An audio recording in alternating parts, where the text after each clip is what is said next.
Hey everyone, today I'll be sharing what it was like to use Sezzle and Klarna and which one of those actually made life easier when I didn't want to pay for everything up front. Now, if you've ever needed a little extra breathing room in your budget, maybe for groceries, a birthday gift, or just something that couldn't wait, these apps can come really in handy, but only if they're working with you, not against you. So I spent time using both of them, and while they might look similar at first glance, they're built with totally different priorities. One is more about convenience and shopping, the other feels more focused and keeping you financially grounded. So by the end of this, you'll know exactly which one fits better if you're trying to stretch your money without getting thrown off track, and especially if building credit is part of the goal. Now let's start with Klarna, and the moment that you open the app, it feels more like a digital mall than a payment tool. There's a homepage that's packed with trending stores, personalized deals, new product drops.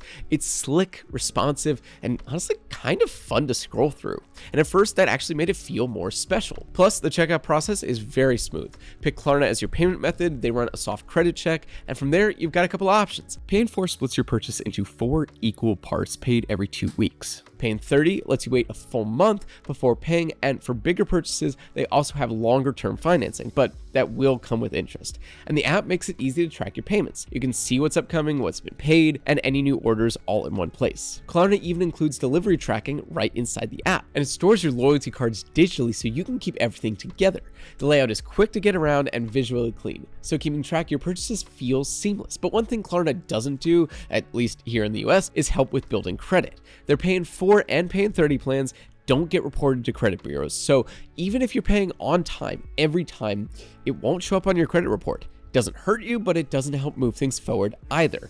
Now, switching over to Sezzle, and the feel is immediately different. Open the app and there's no feed, no promos, no clutter, just your payment schedule and account activity. It feels more like a tool than a storefront.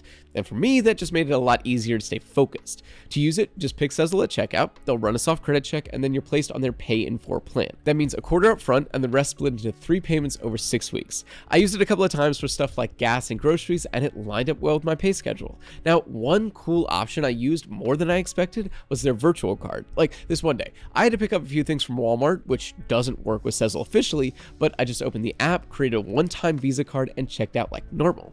It still followed the same payment schedule and all showed up like any other order. They also offer a pay in 2 for smaller purchases and monthly installment plans for bigger ones, stretching up to 48 months. Now, I didn't use those myself, but it's nice knowing the flexibility is there if timing is tight. And then there's Sezzle Premium. Now, that's a subscription that runs about $14 a month, and it opens access to more stores, exclusive perks, and faster support. I tried it during a month when I had a bunch of orders lined up, and it did smooth things out a bit, especially being able to reach support faster when I needed to change a payment date. But the biggest thing for me was Sezzle Up. Once you opt in, Sezzle will report your payment history to all 3 major credit bureaus, and for me, that mattered more than anything else. I started using it just to split up costs, but being able to actually build credit while doing so gave it an entirely new purpose. It wasn't only about spreading payments anymore, it felt like part of a bigger plan, and they even added some nice tools to keep that momentum going.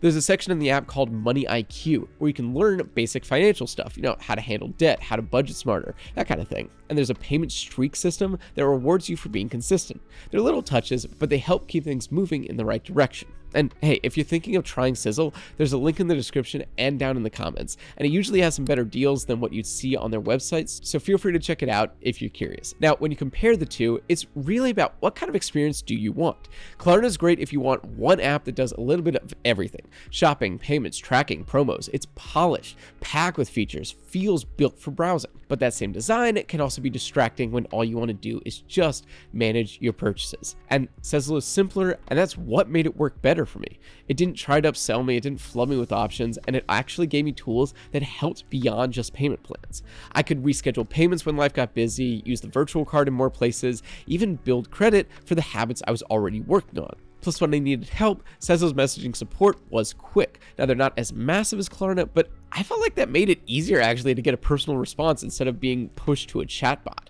And that's got to count for something. So if you're looking for a buy now, pay later service that actually supports your long-term goals, not just your next purchase, I think Sezzle is the better choice. It's not as flashy, but it's focused. And in the end, that made all the difference. And if Sezzle sounds like it might be a good fit for your setup, check out that link in the description, because like I mentioned earlier, it usually leads to even better promos than what you'd find on their own homepage. Also, if you're interested in working with us or sponsoring a future video, just reach out using the email in the description below. And if you found this helpful, a thumbs up is always appreciated. Feel free to hit subscribe if you want to see more videos like this, and if you have any questions, drop them in the comments. I try to answer as many as I can. Otherwise, thank you so much for watching, and I will see you in the next one.